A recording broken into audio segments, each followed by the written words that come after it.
We are now past the October midway point, meaning it is more than appropriate to begin exploring darker concepts, and I am so excited. I love dark Halloween concepts and songs. So, as promised, this is a reimagining of a Luna performance unit. We all know Tell Me Now was the best Queendom performance, right? Like, it was so good I'm not attempted to recreate it with Web on Puzzle. We should all know the members of QUEENDOM2, but if we imagine them as their own group, we kinda need to reintroduce them. As the leader, we have Brave Girl's Unji. She also fills the role of a main rapper and main dancer. Luna members make up the other 4 slots, so we'll start with Eve, a main vocalist, lead dancer.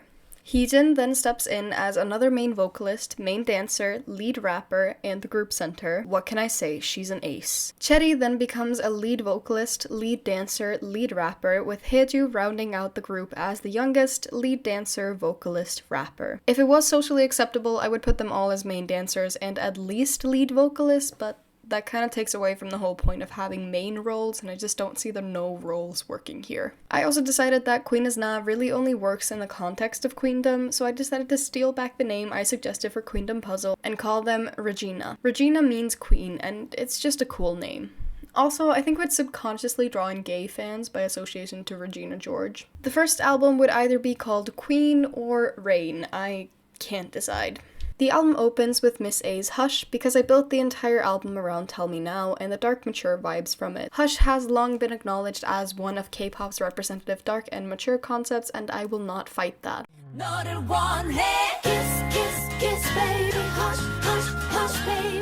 We then have Tell Me Now as the title track, only appropriate since it is the basis of the whole group. I think it would need to be Catwoman inspired, like AOA's Like a Cat, but leaning more into the Catwoman cat burglar thing. I think it would set up a little bit like a cartoonish 50s movie with really exaggerated sets and incorporating some animation where it shifts from an animated cat to the members would be cool.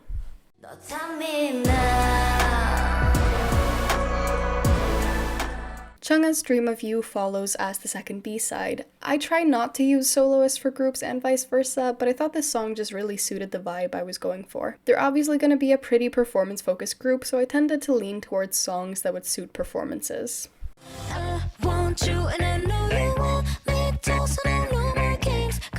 On that topic, Hwasa's Maria was another allowance. As it turns out, there kinda aren't a lot of girl groups doing the type of music I had in mind for them, but soloists are. I guess it's because dark and mature concepts aren't really popular with girl groups anymore, which is exactly what I want to change. Anyways, this song even has a dance break, so...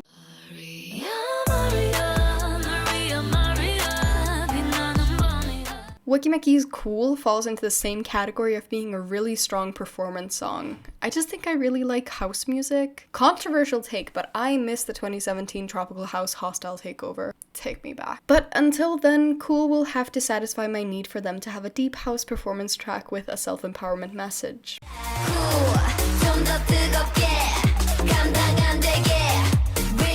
Continuing the club bangers is Oh My Girl's Vogue, which is not necessarily something you associate with them. They have a surprising variety of genres under their belt. Actually, it being on this track list was a debate for me because I put it on the Lusemble list, but it was on this list first, so...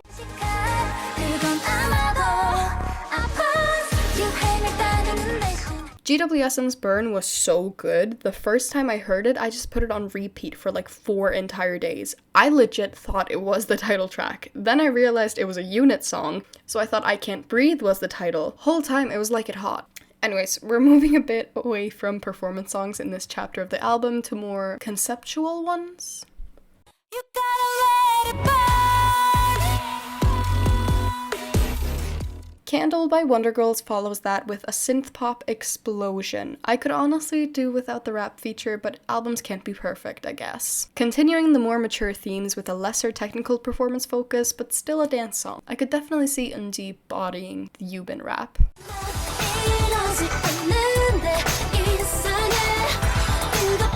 Crixie's Lucid Dream brings back the jazz inspiration from Tell Me Now, bringing us a blend of that jazz inspiration with a hint of the deep house heard in the other B-sides. The song is kind of a more aggressive version of Tell Me Now. Where Tell Me Now is dark and playful but mostly smooth, Lucid Dream is the rougher sister.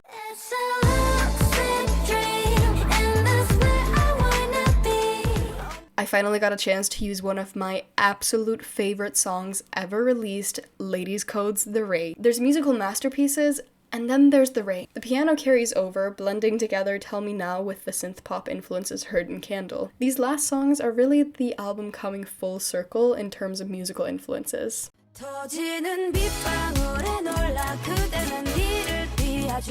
Dreamcatcher's Daybreak then closes the album, bringing a thematic end to this very night-coded album. Not only does the softer but still jazz-inspired song structure contrast the beginning of the album, the song somewhat mimics the first rays of sunlight breaking through the night. Although lyrically the song is about the night and falling asleep, the chorus says the narrator worries about what will happen when the daybreak finally finds them.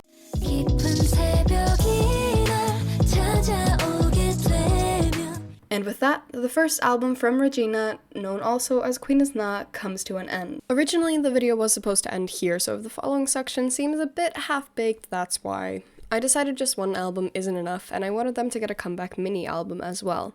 This time, we're moving a bit away from the jazz and house influences and into more electronic R&B string influences. The mini album would then be either Queen or Rain, depending on which one is the preferred choice for the album. Leaning towards Queen for this one, Rain for the album. The album opens with another representative of the mature concept in K-pop with Sistars Alone. I actually really wanted Luna to choose it as their cover on Queendom before I saw the final product of Shake It. I wanted them to do a more mature take of their Love Battery performance. Alone would also be the title track. I don't really have a strong creative vision for the music video, but I think it could be really cool to have a choreo scene where they're all in their own glass box.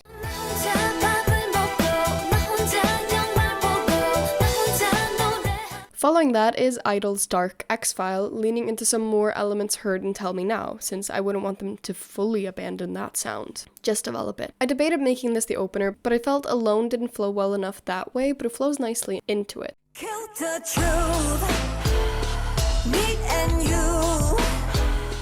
Red Velvet then bring more of the strings and R&B in their hit B-side Bye Bye. While I don't necessarily think the melodic choices throughout the song suit Regina, I do think they could pull off this type of song incredibly well. I could see them performing it with a chair choreo. Bye bye.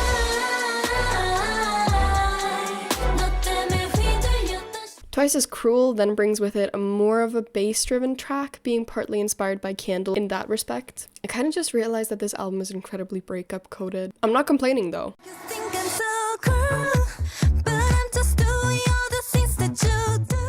I actually have no idea how to classify Girls' Day's thirsty. It kind of reminds me of if Girls' Generation released a song from Miss A's Colors album, but something about it just works for me. It's so stripped down and makes a nice contrast to Alone.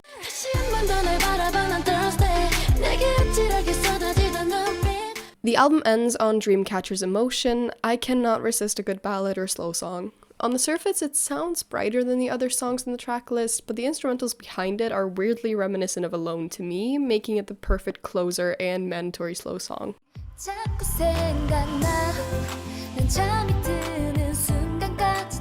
As always, playlist links can be found in the description. Hopefully, I remember to add them before the video goes live, but if I don't, just remind me. So I can leave a little message here for regular viewers who hopefully made it to the end. I have just finished mapping out my release schedule hopefuls for the next 11 or so months with a video every week, but with 2 weeks off in December. There is a possibility that some videos in between now and then will get pushed back due to work stress, in which case they will be made up in those 2 weeks. But rest assured, there is a lot of content still to come from me and so many video ideas I have.